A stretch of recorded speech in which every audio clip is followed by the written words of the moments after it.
C'était chaud. Match nul les amis entre l'Espagne et l'Allemagne. Débrief à chaud, c'est parti.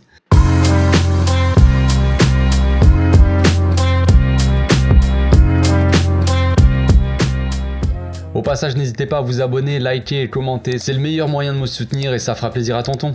Il m'a épuisé ce match. Je vous avoue que franchement, il m'a épuisé. Je suis à bout de force. Déjà la première mi-temps, c'était un sacré choc entre deux équipes comme ça qui sont quand même assez fortes en termes de collectif, de possession de balles, de jeu comme ça. Il y avait beaucoup d'intensité. C'était à celui qui allait avoir le ballon aussi. Il y avait un gros duel entre les deux milieux de terrain. Avantage, Barça. Avantage Espagne qui a eu quand même la possession. Avec un Pedri encore une fois magnifique au milieu de terrain, un Busquets au rendez-vous comme souvent avec l'Espagne, un Gavi qui a dégommé encore une fois pas mal de monde, mais qui avec le ballon cette fois-ci a été un peu moins tranchant que sur les derniers matchs avec l'Espagne en tout cas. Un bon Jordi Alba, une défense solide, hein, franchement. Rodri en défense les amis, c'est du costaud. Voilà, c'était dur, de toute façon c'était très dur parce que les Allemands ils sont mettent beaucoup d'intensité, beaucoup d'agressivité, encore plus que l'Espagne évidemment, donc compliqué d'aller bouger ce bloc là défensif. C'était chaud. Est-ce que le match nul est mérité? Je dirais que oui quand même au vu des occasions, hein. Ça aurait pu être une victoire pour l'Allemagne, hein, tout simplement, qui a échoué face à Unai Simon là quand on voit la frappe de Musiala. Mais voilà, ce match-là, on va reprendre un peu au début. Donc le match a démarré très très fort en intensité. Les Espagnols, ça jouait assez rapidement, en une touche de balle, dans les petits espaces, tout ça. Vous connaissez le jeu de l'Espagne. Les Allemands qui mettaient un pressing énorme sur les joueurs, et ça a commencé très fort avec une frappe monstrueuse de Dani Olmo qui a fait un match assez gigantesque. Dani Olmo qui a été phénoménal tout simplement sur ce match-là. Donc une frappe monstrueuse de Dani Olmo qui est déviée par Neuer sur la barre. Là on se dit ça démarre très fort.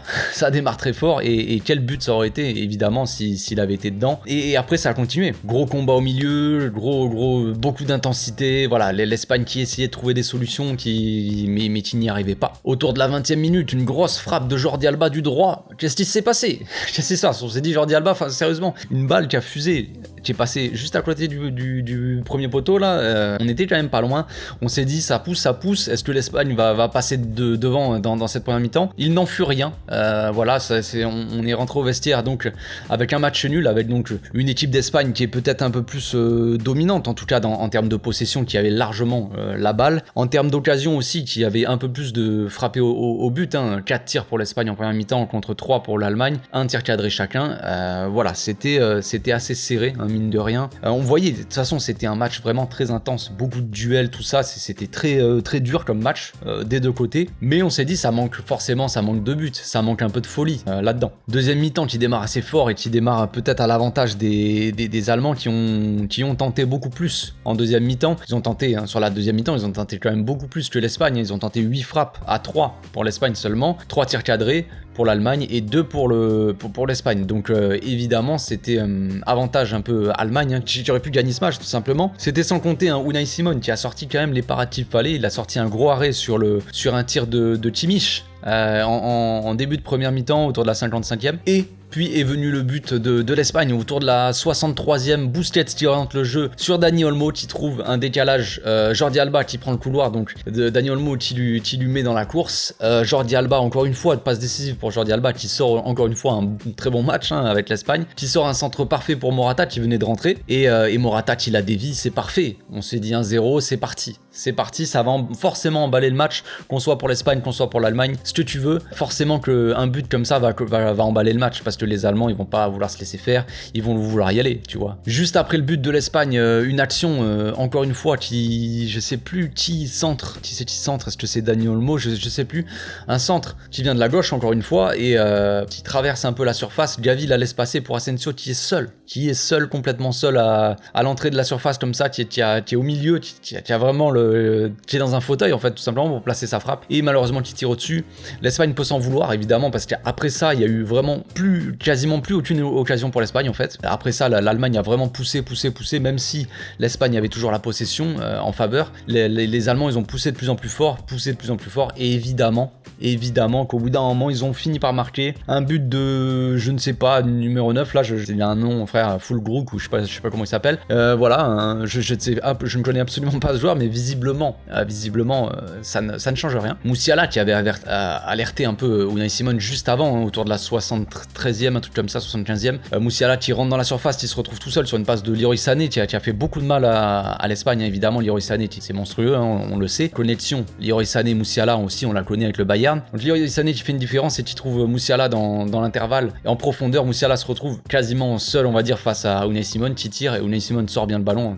Il lui tire plus ou moins dessus. Donc déjà première alerte pour l'Espagne et ensuite est venu le but évidemment. Malheureusement c'est arrivé le but de l'Espagne quand Baldé est rentré, donc sortie de Jordi Alba et rentrée de Baldé. Une minute après le but vient de son côté. Alors est-ce que c'est vraiment de sa faute? Je ne pense pas en soi. Le Baldé c'est pas forcément de sa faute mais c'est ça le problème. L'Allemagne était dans un temps fort vraiment offensif et tu prends le risque de sortir comme ça un élément défensif et ça peut-être que ça désorganise un peu ta défense. Baldé il est pas totalement chaud, je sais pas parce que je dirais pas qu'il est fautif mais tu vois ça peut ne pas aider à être solide défensivement quoi. Donc malheureusement cette rentrée là peut-être qu'elle arrive au mauvais moment, dans le mauvais timing, c'est dommage pour l'Espagne mais bon c'est assez mérité et assez logique ce match nul. En fin de match donc là l'Allemagne continue à pousser avec Leroy Sané qui continue à transpercer la défense. Dernier appel de Leroy Sané qui part tout seul face à Unai Simon qui sort et doit lui faire peur. Je sais pas, Leroy Sané qui essaie de dribbler un petit peu, il essaie de redresser un centre mais Rodri la dégage bien. Voilà, après c'était un peu fini, ça s'est fini comme ça sur un match nul, match assez comme je l'ai dit intense, c'est le mot je crois, il n'y a pas d'autre mot mais ça se finit sur un match nul logique. Voilà, tout se jouera parce que rien n'est encore joué en termes de classement, même si l'Espagne ils sont premiers avec 4 points, le Japon qui a perdu contre le Costa Rica, c'est incroyable, ont 3 points chacun et l'Allemagne est dernière avec 1 point. Donc rien n'est joué, il y a très forte chance que l'Allemagne batte le Costa Rica, il va falloir absolument que l'Espagne aille battre ou alors fasse match nul contre le Japon. Ça risque d'être difficile, rien n'est joué et on verra bien les amis. On se retrouve demain pour des matchs très, très sympathiques.